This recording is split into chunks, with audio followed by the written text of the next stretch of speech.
Stress management സീരീസിൻ്റെ പുതിയൊരു എപ്പിസോഡിലേക്ക് എല്ലാ മാന്യപ്രേക്ഷകർക്കും ഹാർദവമായ സ്വാഗതം. As you think so you become എന്ന് പറയാറുണ്ട്. ഒരു മനുഷ്യൻ്റെ മനസ്സിലുണ്ടാവുന്ന ചിന്തകളാണ് അവനായിത്തീരുന്നത്. നല്ലത് ചിന്തിച്ചാൽ ജീവിതത്തിലും നല്ലത് സംഭവിക്കുന്നു. മോശമായതാണ് ചിന്തിക്കുന്നതെങ്കിൽ മോശമായത് സംഭവിക്കുന്നു. തൻ്റെ ജയത്തിനും പരാജയത്തിനും കാരണക്കാർ ഓരോരുത്തരും തന്നെയാണ്. കഴിഞ്ഞ എപ്പിസോഡിൽ നെഗറ്റീവ് സൈക്കിളിനെ ഇല്ലാതാക്കാൻ എന്തെല്ലാം കാര്യങ്ങൾ ശ്രദ്ധിക്കണമെന്നതിനെക്കുറിച്ച് നമ്മൾ ചർച്ച ചെയ്തു.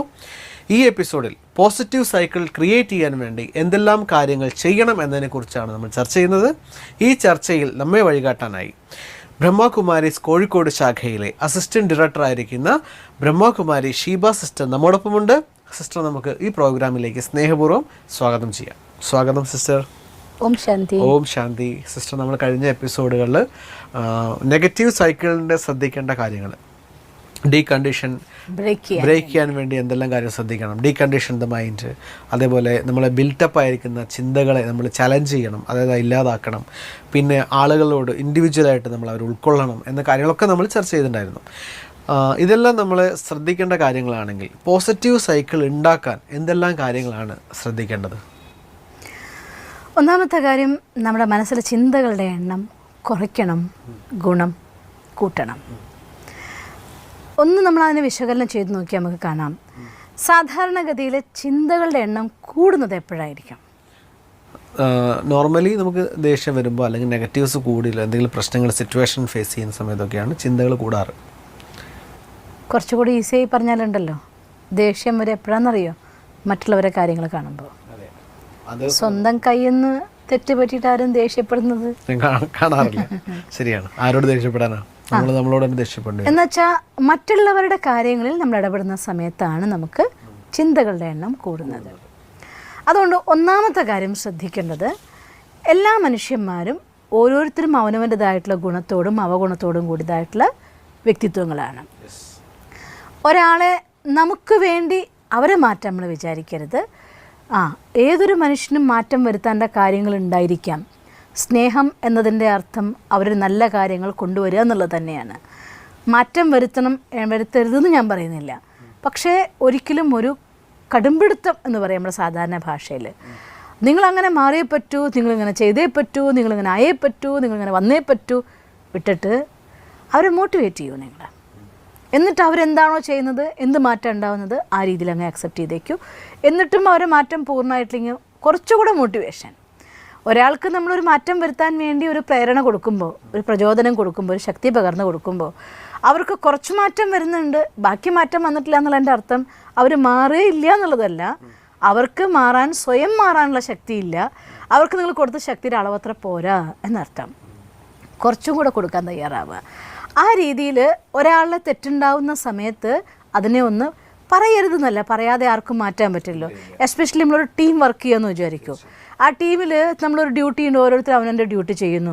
ഒരു കാര്യം തെറ്റ് പറ്റിയിട്ടുണ്ടെങ്കിൽ നിങ്ങൾക്ക് ഈ തെറ്റിങ്ങനെ സംഭവിച്ചിട്ടുണ്ട് എന്ന് പറയാതിരുന്നു കഴിഞ്ഞാൽ ആർക്കും മാറ്റാനാവില്ല. തീർച്ചയായിട്ടും പറയണം. പക്ഷേ ശുഭഭാവനയോട് കൂടിയിട്ട് അവർ ആ തെറ്റ് തിരുത്തി മുന്നേറണം എന്നുള്ള ഭാവനയോട് കൂടിയിട്ടാണ് പറയുന്നതെങ്കിൽ. കാരണം നിങ്ങൾ കണ്ടിട്ടുണ്ടോ, കുഞ്ഞു മക്കളെ തെറ്റ് ചെയ്ത് കഴിഞ്ഞാൽ അമ്മമാർ അടിക്കാറുണ്ട്, ചീത്ത പറയാറുണ്ട്, ശാസിക്കാറുണ്ട്. ഈ ശാസിച്ച് അടി കിട്ടി കരയുന്ന കുട്ടി ആരെയാണ് പോയി കെട്ടിപ്പിടിക്കുന്നത്? അമ്മേനെ തന്നെയാണ്. അടിച്ചാളാന്ന് പറഞ്ഞിട്ട് അമ്മേന്ന് മാറി പോവാണോ ചെയ്യുന്നത്? അമ്മയെ പോയി കെട്ടിപ്പിടിച്ച് കരയുക. എന്തുകൊണ്ടാണ്? അമ്മയുടെ മനസ്സിലെ ശുഭഭാവനയുടെ ശക്തിയാണ് നമുക്ക് അവിടെ പ്രകടമായിട്ട് കാണുന്നത്. ഇത് തന്നെയാണ് നമ്പർ 1 പ്രൂഫും. അപ്പം നമുക്ക് ഒരാൾക്ക് വേണ്ട കാര്യം തിരുത്തി കൊടുക്കാൻ പാടില്ലെന്നല്ല, നമ്മുടെ മനസ്സിനുള്ളിൽ ആ ശുഭഭാവനയുടെ ശക്തിയിലാണെങ്കിൽ അവർക്ക് ഒരുപക്ഷെ കുട്ടിയും വിഷമിക്കാറുണ്ട്, കരയാറുണ്ട്. അതുപോലെ തത്സമയം അവർക്ക് വിഷമം തോന്നിയേക്കാം, പക്ഷെ അവരുള്ള തിരുത്ത് ഉണ്ടാകും. തിരുത്തുന്ന സമയത്ത് ഇൻഡിവിജ്വലായിട്ട് തിരുത്താൻ വേണ്ടി ശ്രമിക്കുകയും ചെയ്യുക. ഇങ്ങനെ മറ്റൊരാളുടെ തെറ്റ് കാണുന്ന സമയത്ത് അവരോട് ഈ രീതിയിൽ നമ്മുടെ മനസ്സിൽ നിന്ന് സ്നേഹത്തിൻ്റെ ശക്തിയിലാണ് തിരുത്തെങ്കിൽ അവർക്ക് തിരുത്താനും നമ്മുടെ കൂടെ വരാനും സാധിക്കും.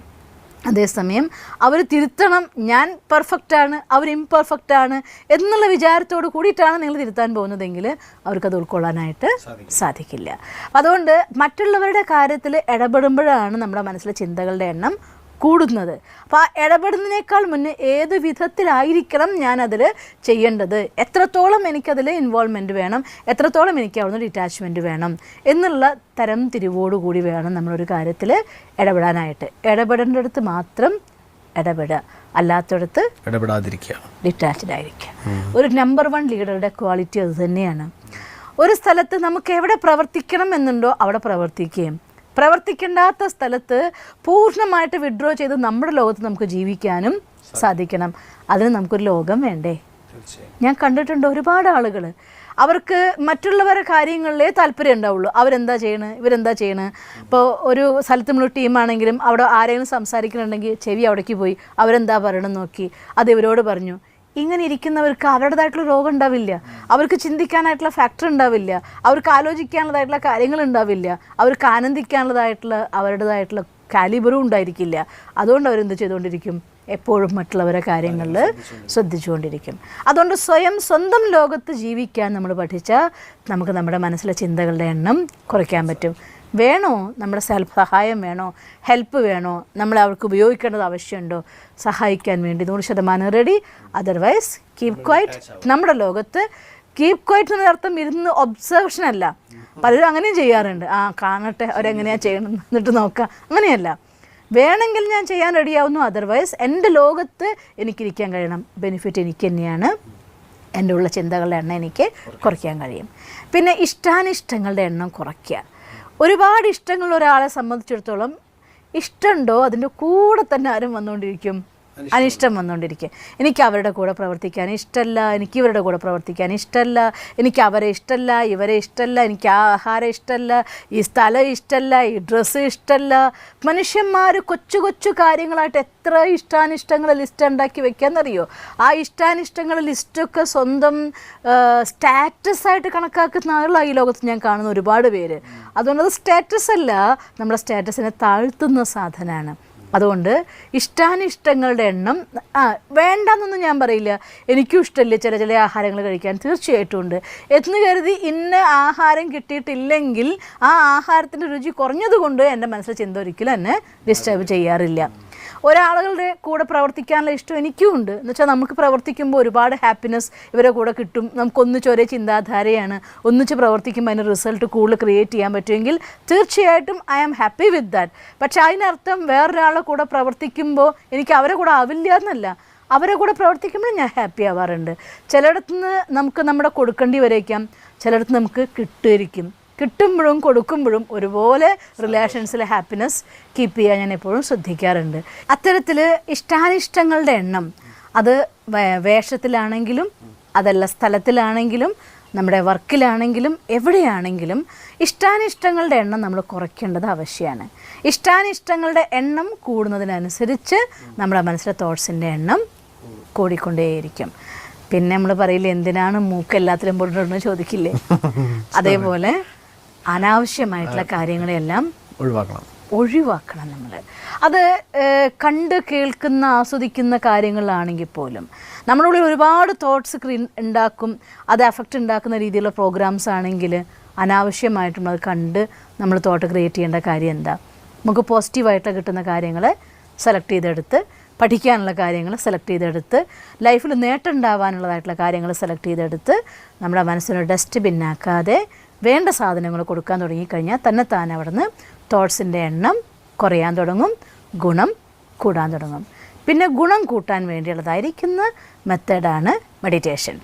ഞാൻ അതിനെ ചോദിക്കാൻ വിചാരിക്കുന്നത്. കാര്യം ഒരുപാട് ആളുകൾ പലപ്പോഴും പല ഉപദേശങ്ങൾ തരാറുണ്ട്. നമ്മൾ ഒരുപാട് കേൾക്കാറുണ്ട്, ഇന്ന കാര്യങ്ങൾ ഇങ്ങനെ ചെയ്യണം, ഇന്ന കാര്യങ്ങൾ നിങ്ങൾ ജീവിതത്തിൽ ഒഴിവാക്കണം, ഇന്ന കാര്യങ്ങൾ നിങ്ങൾ ചെയ്യണം എന്നൊക്കെ പറയും. ഇപ്പം ചെയ്യാനാണെങ്കിലും ഒഴിവാക്കാനാണെങ്കിലും ഇത് രണ്ടിനും വേണ്ടത് നമുക്ക് ചെയ്യാൻ ആഗ്രഹമില്ലാത്തതുകൊണ്ടല്ല, ഒഴിവാക്കാൻ ആഗ്രഹമില്ലാത്തതുകൊണ്ടല്ല. പക്ഷെ രണ്ടും ചെയ്യാൻ സാധിക്കാത്ത സിറ്റുവേഷൻ ഒരുപാട് മനുഷ്യന്മാർക്ക് ഉണ്ടാകുന്നുണ്ട്. ഇപ്പോൾ എക്സാമ്പിൾ പറയുകയാണെങ്കിൽ കള്ള് കുടിക്കാൻ ആഗ്രഹമില്ലാത്ത ആളുകൾ പോലും വൈകുന്നേരം ആകുമ്പോഴത്തേക്ക് ശീലം കൊണ്ട് ചിലപ്പോൾ കള്ള് കുടിക്കാൻ പോകുന്നുണ്ട്. അതൊരു ശീലം കൊണ്ട് അവർക്ക് മാറ്റാൻ സാധിക്കുന്നില്ല, അഡിക്റ്റഡ് ആകും. അതേപോലെ മനസ്സിൻ്റെ ഓരോ കാര്യങ്ങളും ഇതുപോലെ തന്നെയാണ്. ഏതൊരു ചെറിയ കാര്യശീലം പോലും നമുക്ക് മാറ്റാൻ ചിലപ്പോൾ റിസ്ക് ആവുന്നുണ്ട്. അപ്പോൾ സിസ്റ്റർ പറഞ്ഞ ഈ കാര്യങ്ങളൊക്കെ കുറച്ചുകൂടി എനിക്ക് തോന്നുന്നു കുറച്ചുകൂടി ആഴത്തിൽ നമ്മൾ മനസ്സിലാക്കി ചെയ്യേണ്ട കാര്യങ്ങളാണ്. അപ്പോൾ ഇങ്ങനെ ഇത്രയും സൂക്ഷ്മമായ കാര്യങ്ങൾ മനസ്സിലാക്കി ചെയ്യണമെങ്കിൽ തീർച്ചയായും നമുക്ക് അതിനൊരു ശക്തി വേണം. അതിനെന്താണ് ഒരു സൊല്യൂഷൻ എന്നതാണ്. അപ്പോൾ അതിന് മെഡിറ്റേഷനാണ് എന്ന് പറഞ്ഞു. അപ്പോൾ എങ്ങനെയാണ് മെഡിറ്റേഷൻ അതിന് സഹായിക്കുന്നത്, മെഡിറ്റേഷനിലൂടെ എന്ത് മാറ്റമാണ് ഉണ്ടാവുന്നത് എന്നൊന്ന് സിസ്റ്റർ എക്സ്പ്ലെയിൻ ചെയ്ത് തരാമോ? തീർച്ചയായിട്ടും. ഞാൻ ഇന്നത്തെ നമ്മുടെ ഭാഗമായിക്കൊണ്ട് ഞാൻ നിങ്ങൾക്ക് വളരെ ചുരുക്കത്തിൽ മെഡിറ്റേഷനെ കുറിച്ച് പറഞ്ഞു തരാം. എനിവേ നമ്മുടെ ഈ പ്രോഗ്രാമിൻ്റെ എൻഡിൽ മെഡിറ്റേഷനെ കുറിച്ച് തന്നെ ഡീറ്റെയിലായിട്ടൊരു ചാപ്റ്റർ കൂടെ നമ്മൾ വെക്കുന്നുണ്ട്. ബിക്കോസ് അതാണ് ഇതിൻ്റെ നമ്മുടെ എല്ലാത്തിനും ഒരു സൊല്യൂഷൻ. കാരണം ഒരു പാത്രത്തിൻ്റെ ഒരു മെറ്റലിൻ്റെ സ്ട്രെങ്ത് ആണല്ലോ, നമ്മൾ തുടക്കത്തിൽ പറഞ്ഞില്ല, ഒരു മെറ്റലിൻ്റെ സ്ട്രെങ്ത് ആണ് അത് എത്ര ടെമ്പറേച്ചർ അതിന് പിടിച്ച് നിൽക്കാൻ പറ്റുന്നതിൻ്റെ ആധാരം. എന്നിരുന്നാൽ പോലും നമ്മളെ വിശകലനം ചെയ്യാൻ വേണ്ടി നമ്മൾ ബാക്കി എല്ലാ ചാപ്റ്റേഴ്സിലൂടെ പോകുന്നുണ്ടെങ്കിലും ഇത് ഏറ്റവും ഇമ്പോർട്ടൻ്റ് ആയിട്ടുള്ള ഫാക്ടറാണ്. അതുകൊണ്ട് ലാസ്റ്റ് കുറച്ചുകൂടെ വിശദമായിട്ട് നമ്മളതിനെക്കുറിച്ച് പഠിക്കും. എന്നിരുന്നാലും ഇന്നത്തെ നമുക്ക് എന്നോട് ബായി ചോദിച്ച ചോദ്യത്തിൻ്റെ ഉത്തരമായിക്കൊണ്ട് ഞാൻ നിങ്ങൾക്ക് അതിനെക്കുറിച്ച് കുറച്ച് പറഞ്ഞു തരാൻ ആഗ്രഹിക്കുകയാണ്. ശരിക്കും യോഗ എന്നുള്ള ശബ്ദം മെഡിറ്റേഷൻ എന്നുള്ളതിനേക്കാൾ അത് പറഞ്ഞ് മെഡിറി എന്നൊരു ശബ്ദത്തിൽ നിന്ന് ലാറ്റിൻ വേർഡ് നിന്നാണ് മെഡിറ്റേഷൻ ഉണ്ടാവുന്നത്. മെഡിറി മീൻസ് ടു ഹീൽ എന്നാണ് അർത്ഥം. അപ്പം മനസ്സിനെ സുഖപ്പെടുത്താൻ വേണ്ടി നമ്മൾ ചെയ്യുന്ന വിദ്യ, അതാണ് മെഡിറ്റേഷൻ. അതിന് കുറച്ചും കൂടെ നമ്മുടെ ഭാരതീയ വേർഷൻ എടുത്ത് നോക്കിയാൽ യോഗ എന്ന് പറയും. യോഗ എന്ന് വെച്ചാൽ അർത്ഥം ബന്ധം അല്ലെങ്കിൽ കണക്ഷൻ എന്നൊക്കെയാണ് അർത്ഥം. ഇവിടെ നമ്മൾ ബന്ധം സ്ഥാപിക്കണം, പക്ഷേ മനുഷ്യന്മാരായിട്ടല്ല. നമുക്ക് നഷ്ടപ്പെട്ടു പോയതായിട്ടുള്ള ബന്ധം ആദ്യം നമ്മൾ അവനവനോടുള്ള ബന്ധമാണ്. നമ്മൾ പറഞ്ഞില്ലേ, നമ്മുടെ ശബ്ദം എന്തുകൊണ്ട് ഇൻഡ്യൂഷൻ നമുക്ക് കിട്ടുന്നില്ല? എൻ്റെ ശബ്ദം ഞാൻ കേൾക്കാത്തത് കൊണ്ട്. എൻ്റെ മനസ്സിലെ ചിന്ത എന്തെന്ന് ഞാൻ കാണുന്നു പോലുമില്ല. വെറുതെ ഇരിക്കുന്ന സമയത്ത് എന്തൊക്കെയോ ചിന്ത കടന്നു പോകുന്നു.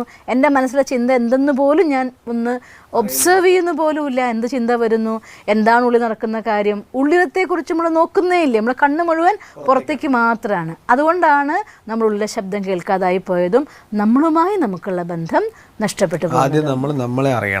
നമ്മളെ അറിയണം. അതിനാദ്യം നമ്മളെ അറിയാൻ വെച്ചാൽ അർത്ഥം എൻ്റെ സ്ട്രെങ്ത് എന്താണ്, എൻ്റെ വീക്ക്നെസ് എന്താണ്, എൻ്റെ ഉള്ളിൽ എനിക്ക് ഡെവലപ്പ് ചെയ്യാൻ പറ്റുന്ന ഓപ്പർച്യൂണിറ്റീസ് എന്തൊക്കെയുണ്ട്, ആ വഴിക്ക് ഞാൻ മുന്നോട്ട് പോകുമ്പോൾ എനിക്ക് വരാൻ സാധ്യതയുള്ളതായിരിക്കുന്ന ത്രെറ്റ് അഥവാ തടസ്സങ്ങൾ എന്തൊക്കെയാണ്. അതെ, ഇത് നമ്മൾ വിശദമായിട്ട് വേറൊരു ദിവസം കാണും, ഇതിനെക്കുറിച്ച് അറിയാം. ഇതൊക്കെ പറയുമ്പോൾ ഞാൻ വേറൊരു പരമമായിരിക്കുന്ന സത്യം കൂടിയുണ്ട്, അത് നമുക്ക് ഉൾക്കൊണ്ടേ പറ്റൂ. ഞാനെന്ന് പറയുന്ന ഈ ഒരു ഫിസിക്കലായിരിക്കുന്ന ഓർഗൻ മാത്രമല്ല, ഇതിൻ്റെ ഉള്ളതായിട്ടുള്ള ചൈതന്യമായ ഒരു ശക്തിയുണ്ട്.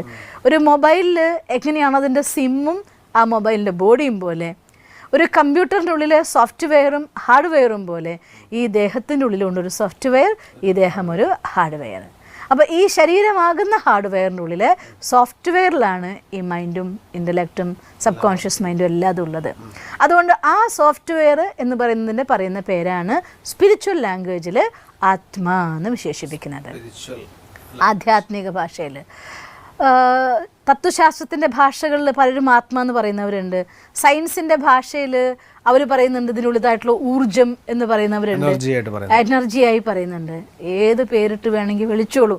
പക്ഷേ എന്നാലും ഞാൻ സാധാരണ ഉപയോഗിക്കുന്ന ഭാഷയിൽ പറയാൻ ആഗ്രഹിക്കുകയാണ്. ഞാനെന്ന് പറയുന്ന ആത്മാ ഈ ശരീരമാകുന്ന ഇൻസ്ട്രുമെൻറ്റിലൂടെ പ്രവർത്തിക്കുമ്പോഴാണ് എനിക്ക് എൻ്റെ മനസ്സിനെയും എൻ്റെ ബുദ്ധിയെയും എൻ്റെ ഭാവത്തിനെയും ഭാവനേനെയും ഒക്കെ പ്രകടിപ്പിക്കാൻ സാധിക്കുന്നത്. വിത്തൗട്ട് ബോഡി എനിക്കൊന്നും ചെയ്യാനാവില്ല. അതേസമയം ഈ ബോഡിക്ക് ഒറ്റയ്ക്കും ഒന്നും ആക്ടിവിറ്റി ചെയ്യാൻ പറ്റുന്നത്. അതുകൊണ്ട് ഈ ശരീരത്തിനുള്ള ചൈതന്യ ശക്തിയായിരിക്കുന്ന ഞാൻ ആത്മാവാന്നുള്ള കാര്യം തിരിച്ചറിയുക, അതിനെ അകക്കണ്ണുകൊണ്ട് കാണാൻ സാധിക്കുക. അതാണ് മെഡിറ്റേഷൻ്റെ ഫസ്റ്റ് സ്റ്റേജ്. അതുപോലെ തന്നെ ഈശ്വരൻ, ആ കാര്യത്തെക്കുറിച്ചൊക്കെ ചർച്ച ചെയ്യാൻ പോയാൽ ലോകത്ത് നിന്ന് ഏറ്റവും കൂടുതൽ കോൺഫ്ലിക്റ്റ് നടക്കുന്നതായിരിക്കുന്ന ഒരു ടോപ്പിക്കാണ് ഭഗവാൻ. പിന്നെ നമുക്ക് വിശദമായി സംസാരിക്കാം. എന്തായാലും ഒരു കാര്യം ഞാൻ കണ്ടിട്ടുണ്ട്, ഗോഡ് ഈസ് ലൈറ്റ് എന്നാണ് ക്രൈസ്റ്റ് പറഞ്ഞു തരുന്നത്. അല്ലാഹെക്കു നൂർ ഹെ നൂറേ ഇലാഹി എന്ന് വെച്ചാൽ അല്ലാഹു പ്രകാശമാണ്, ഇസ്ലാം ധർമ്മം പഠിപ്പിക്കുന്നുണ്ട്. ശിവൻ എന്ന് പറയുന്ന സമയത്ത് ജ്യോതിസ്വരൂപൻ, ജ്യോതിർലിംഗം, ശിവലിംഗം എന്ന് ഹിന്ദുധർമ്മം പറയുന്നുണ്ട്. പിന്നെ ഈശ്വരൻ നന്മയുടെ വെളിച്ചമാണ് എന്ന് ബുദ്ധധർമ്മവും ജൈനധർമ്മവും പറയുന്നുണ്ട്. സച്ചിത്തോങ്കാര നിരാകാരം എന്ന് സിഖ് ധർമ്മം പറയുന്നുണ്ട്. മീൻസ് ഓൾമോസ്റ്റ് നമ്മൾ എടുത്തു നോക്കിയാൽ എല്ലാ ധർമ്മപിതാക്കന്മാരും നമ്മളെ പഠിപ്പിച്ച പരമമായ സത്യം ഈശ്വരൻ പ്രകാശാണ്. അപ്പോൾ നമുക്ക് മെഡിറ്റേഷൻ ഏറ്റവും ഈസിയസ്റ്റ് മെത്തേഡ് ഞാനെന്ന് പറയുന്നത് എൻ്റെ ഉള്ളിലുള്ളതായിരിക്കുന്ന ചൈതന്യം, ആ പ്രകാശം, ആ പരമപ്രകാശവുമായിട്ടുള്ള ഒത്തുചേരൽ. ആ ഒരു മെഡിറ്റേഷൻ്റെ പദ്ധതിയാണ് നമ്മൾ രാജയോഗ മെഡിറ്റേഷനിലൂടെ ഉപയോഗിക്കുന്നതും പഠിക്കുന്നതും ഒക്കെ. അതിന് കുറച്ച് കാര്യങ്ങൾ നമ്മുടെ ലൈഫിൽ നമ്മൾ പ്രാക്ടീസ് ചെയ്യാറുണ്ട്. എന്ന് വെച്ചാൽ അർത്ഥം ദിവസത്തിൽ കുറച്ച് സമയം നമുക്ക് വേണ്ടി മൗനം വേണം. ദിവസത്തിൽ കുറച്ച് സമയം സൈലൻസ് നിർബന്ധമായിട്ടും. രാവിലെ 1 മണിക്കൂർ മിനിമം മൗനം. എഴുന്നേറ്റ ശേഷം ഉടനെ തന്നെ സോഷ്യൽ മീഡിയ രാവിലെ ഉണ്ടല്ലോ, ഞാൻ പലപ്പോഴും ആളുകൾ കാണാം ഉറങ്ങുന്ന സമയത്ത് ഈ വീഡിയോ കണ്ടു, അല്ലെങ്കിൽ എന്തെങ്കിലും നോക്കി, മെയിൽ നോക്കി, മൊബൈൽ അപ്പുറത്ത് കട്ടിലുമ്പോൾ വെച്ചിട്ട് ഇവിടെ കിടന്നുറങ്ങും. ആ കിടക്കൽ തന്നെ ഉണ്ടാവും, അല്ലെങ്കിൽ തൊട്ടടുത്ത ടേബിളിലുണ്ടായിരിക്കും. ഉണർന്ന വശം അലാം അടിക്കുന്നത് മൊബൈലാണല്ലോ. മൊബൈലെടുത്ത് അലാം ഓഫ് ചെയ്ത് കഴിഞ്ഞാൽ ആദ്യം നോക്കി എന്തെങ്കിലും മെയിൽ വന്നോ, മെസ്സേജ് വന്നോ, വാട്സപ്പ് വന്നോ, ഇതൊക്കെയായി മാറി അന്നത്തെ ലോകത്തെ മനുഷ്യന്മാരുടെ അവസ്ഥ. അവിടെ നമ്മൾ മൗനം മുറിച്ചു. ഈ വായ കൊണ്ടും മൗനമായിരിക്കുന്ന സങ്കല്പങ്ങളിലെ മൗനം, ചിന്തകളിലെ മൗനം. അതുകൊണ്ട് പ്രഭാതത്തിൽ ഉണർന്നാൽ ആദ്യം തന്നെ സം പോസിറ്റീവ് അഫർമേഷൻസ്. ഞാൻ എൻ്റെ ലൈഫിൽ ഞാൻ എന്താണോ ആഗ്രഹിക്കുന്നത്, അതായത് ഒന്നും നിങ്ങൾ മറ്റൊരു പ്രത്യേകിച്ച് തോട്ടും ഇല്ലെങ്കിൽ I'm a peaceful pure soul, ഞാനെന്ന ശാന്ത സ്വരൂപാത്മ, ഞാൻ എൻ്റെ ഒറിജിനലായിരിക്കുന്ന വ്യക്തിത്വത്തെ അകക്കണ്ണുകൊണ്ട് കാണാൻ എന്ന് കണ്ടുകൊണ്ട് നമ്മളുടേതായിട്ടുള്ള ഇന്നർ പീസ് അഥവാ ഇന്നർ സൈലൻസിനെ ഒബ്സർവ് ചെയ്യാൻ. എന്നിട്ട് ആ ഒരു അവസ്ഥയ്ക്ക് ശേഷം വേണം നമ്മൾ ഈ ബോഡി കോൺഷ്യസിൽ പോലും നമ്മുടെ കാലിലേക്ക് താഴ്ത്തി വയ്ക്കാൻ പോലും. എഴുന്നേറ്റ ഉടനെ ഫസ്റ്റ് ബെഡിലിരുന്ന് ചെയ്യേണ്ട കാര്യമാണ് നമ്മുടെ സബ് കോൺഷ്യസ് മൈൻഡിൽ നിന്ന് ആ ഹൈലി പവർഫുള്ളായിരിക്കുന്ന പോസിറ്റീവ് എനർജീനെ ആക്ടിവേറ്റ് ചെയ്യുക. അതിന് വേണ്ടിയിട്ടാണ് നമ്മൾ ആദ്യം ഉണർന്ന ഉടനെയുള്ള പോസിറ്റീവ് അഫർമേഷൻസ് ചെയ്യണമെന്ന് പറയുന്നത്. നമ്മൾ ബ്രഹ്മകുമാരീസിലുള്ള ആൾ ചെയ്യുന്നത്, ഞാൻ ചെയ്യുന്ന കാര്യം, ഞാൻ ഉണർന്ന ഉടനെ ഒന്നുകിൽ ഞാൻ മാസ്റ്റർ പവിത്ര സൂര്യൻ, അല്ലെങ്കിൽ ഞാൻ മാസ്റ്റർ സർവശക്തിവാൻ, അല്ലെങ്കിൽ ഞാൻ പീസ്ഫുൾ പ്യുവർ സോൾ, ഇങ്ങനെയുള്ളതായിരിക്കുന്ന പോസിറ്റീവ് അഫർമേഷൻസ് ആ സമയത്ത് അതിനെ ഫീൽ ചെയ്യും, അതിനെ വിഷ്വലൈസ് ചെയ്യും, അതിനെ എക്സ്പീരിയൻസ് ചെയ്യും, ഭഗവാന്റെ സാമീപ്യത്തെ കാണും, ഈശ്വരനെ കണി കൊണ്ട് ഉണരും. മനുഷ്യന്മാരെ കണി കാണാറില്ല, പിന്നെ ആരെ കണ്ടാലും ആ കാഴ്ച രണ്ടാമത്തെ കാഴ്ചയാണ്. ഉണർന്ന ഉടനെ ഫസ്റ്റ് കണി കാണുന്നത് ഭഗവാനെ കാണും. മനസ്സുകൊണ്ട് ഈശ്വരനോട് സംസാരിക്കുന്നതോടുകൂടി മനസ്സ് പൂർണ്ണമായിട്ട് ശാന്തവും ആ ശക്തി നമുക്ക് അനുഭവമാവും. ഇങ്ങനെ പ്രഭാതത്തിലെ സമയം അത്തരത്തിൽ അവനവനോടുകൂടി മൗനം ഒബ്സർവ് ചെയ്യാൻ വേണ്ടി എല്ലാവരും കണ്ടേ പറ്റൂ, നിർബന്ധമാണ്. ഇതിൽ ഓപ്ഷനൊന്നുമില്ല. ഇതിൽ ഓപ്ഷൻ മീൻസ് നിങ്ങൾ നിങ്ങളെ തന്നെ സ്വയം സ്ട്രെസ്സിലേക്ക് വിട്ടുകൊടുക്കാന്നാണ്. ഏറ്റവും നല്ല സമയം എന്ന് പറയുന്നത് ആ സമയമാണ്, ഫസ്റ്റ് ഉണരുന്ന സമയം. അതെ, ഉണർന്ന സമയത്ത് കുറച്ച് സമയം മൗനം ഒബ്സർവ് ചെയ്യാനും, അത് കഴിഞ്ഞ ശേഷം അവനവൻ്റെ പ്രഭാത കൃത്യങ്ങൾ കഴിഞ്ഞ് കുറച്ച് സമയം വായിക്കാൻ, കുറച്ച് സമയം പഠിക്കാൻ, കുറച്ച് പോസിറ്റീവ് തോട്ട്സ് നമ്മുടെ സ്വന്തമാക്കി നമുക്ക് സ്വീകരിക്കാൻ, അതിനെക്കുറിച്ച് ആലോചിച്ച് 2 വരി എഴുതാൻ. ഇത്രയും കാര്യങ്ങൾ നിങ്ങൾ ചെയ്താൽ നിങ്ങളുടെ പ്രഭാതത്തിലെ സമയം ഏറ്റവും ബെസ്റ്റായിട്ട് നിങ്ങൾക്ക് ഉപയോഗിക്കാം. ഇങ്ങനെ ഉപയോഗിക്കുന്ന ആൾക്കാരെ ഞാൻ ഈ ലോകത്ത് പലരെക്കുറിച്ചും വായിച്ചു, പഠിച്ചു, അറിഞ്ഞു. ലോകത്ത് സക്സസ്ഫുൾ എന്ന് പറയുന്ന 99% ആളുകളും ഈ ഒരു സ്വഭാവത്തെ കൊണ്ടുവന്നവരാണ്. അതുകൊണ്ട് ജീവിതത്തിൽ വിജയം വേണമെങ്കിൽ, സ്വന്തം മനസ്സിനെ കൺട്രോൾ ചെയ്യണമെങ്കിൽ, നമ്മുടെ സ്ട്രെസ്സിനെ മാനേജ് ചെയ്യണമെങ്കിൽ, സങ്കല്പത്തിൻ്റെ എണ്ണം കുറച്ച് ഗുണം കൂട്ടണമെങ്കിൽ, അതിൻ്റെ ദിശയെ നമ്മുടെ നിയന്ത്രണത്തിലാക്കണമെങ്കിൽ എല്ലാം ആവശ്യമാണ് പ്രഭാത സമയത്തെ മൗനം മെഡിറ്റേഷൻ. തീർച്ചയായും വളരെ അറിവ് നൽകുന്ന, അല്ലെങ്കിൽ വളരെയധികം ഇമ്പോർട്ടൻ്റ് ആയിരിക്കുന്ന ഒരു ജ്ഞാനമായിരുന്നു സിസ്റ്റർ എന്ന് തന്നത്. ശരിക്കും രാവിലെ എഴുന്നേൽക്കുന്ന സമയത്ത് ഇന്നത്തെ ലോകത്തിൽ മാറിക്കൊണ്ടിരിക്കുന്ന ഈ സാഹചര്യത്തിൽ എല്ലാവരും എഴുന്നേറ്റ ഉടനെ സോഷ്യൽ മീഡിയയിലേക്കാണ് കണ്ണോടിക്കുന്നത്. അപ്പം ഈ അതിൽ അവർക്ക് നഷ്ടപ്പെടുന്ന ആ സമയം, അമൂല്യമായ സമയം, അത് വളരെ ഇമ്പോർട്ടൻ്റ് ആണ് ഇന്നത്തെ മെസ്സേജിലൂടെ നമ്മൾ കൊടുക്കുന്നത്. ഞാനും ഒരുപാട് ശ്രദ്ധിക്കുന്ന കാര്യമാണ് ഈ കാര്യങ്ങളൊക്കെ. എനിക്ക് വളരെ ഉപകാരപ്രദമായൊരു, ലൈഫിൽ ഒരുപാട് ഉപകാരപ്രദമായൊരു മെത്തേഡായിരുന്നു അത്. നമ്മളീ കണ്ടുകൊണ്ടിരിക്കുന്ന പ്രേക്ഷകർക്കും സിസ്റ്ററുടെ ഈ മെസ്സേജ് വളരെയധികം ഉപകാരപ്രദമാകും. അതിൻ്റെ കാര്യം, അതിൻ്റെ കാരണം, എന്തുകൊണ്ട് എന്നൊക്കെ സിസ്റ്റർ വളരെ വിശദമായി പറഞ്ഞു തന്നു. അതിന് ഒരുപാട് നന്ദി. ഓം ശാന്തി. ഓം ശാന്തി. മനുഷ്യ മനസ്സിലെ നെഗറ്റീവ് സൈക്കിളിനെ എങ്ങനെ ഇല്ലാതാക്കാം അഥവാ ബ്രേക്ക് ചെയ്യാം, കൂടാതെ നമ്മുടെ ഉള്ളിലുണ്ടാകുന്ന ചിന്തകളുടെ ഗുണത്തെ കൂട്ടാനും എണ്ണം കുറയ്ക്കാനും എന്ത് ചെയ്യാം എന്നതിനെക്കുറിച്ചെല്ലാം നമ്മളന്ന് ചർച്ച ചെയ്തു. കൂടാതെ ഒരു മനുഷ്യൻ ചെയ്യേണ്ട ഒരുപാട് ഗുണങ്ങൾ നിറഞ്ഞ കാര്യങ്ങളുണ്ട് അവൻ്റെ ജീവിതത്തിൽ മാറ്റങ്ങൾ സൃഷ്ടിക്കാൻ, അതിനെക്കുറിച്ചും ചർച്ച ചെയ്തു. ഈ ചർച്ച നമുക്ക് വീണ്ടും തുടരാം. അടുത്ത എപ്പിസോഡിൽ പുതിയ ചർച്ചകളിലൂടെ കടന്നു പോകുന്നതിന് വേണ്ടി നിങ്ങളെ ഞങ്ങൾ സാദരം ക്ഷണിക്കുന്നു. അടുത്ത എപ്പിസോഡിൽ കാണും വരെ നന്ദി, നമസ്കാരം. ദിവസം തോറും ജീവിത വിജയങ്ങൾക്ക് വെളിച്ചം വീശുന്ന പുത്തൻ വീഡിയോകൾക്കായി ഞങ്ങളുടെ യൂട്യൂബ് ചാനൽ സബ്സ്ക്രൈബ് ചെയ്യൂ. നോട്ടിഫിക്കേഷൻ ലഭിക്കുന്നതിനായി ബെല്ലൈക്കൺ ക്ലിക്ക് ചെയ്യൂ. ഒപ്പം ഞങ്ങളുടെ ഫേസ്ബുക്ക്, ട്വിറ്റർ, ഇൻസ്റ്റാഗ്രാം പേജുകൾ ഫോളോ ചെയ്യൂ. നന്ദി.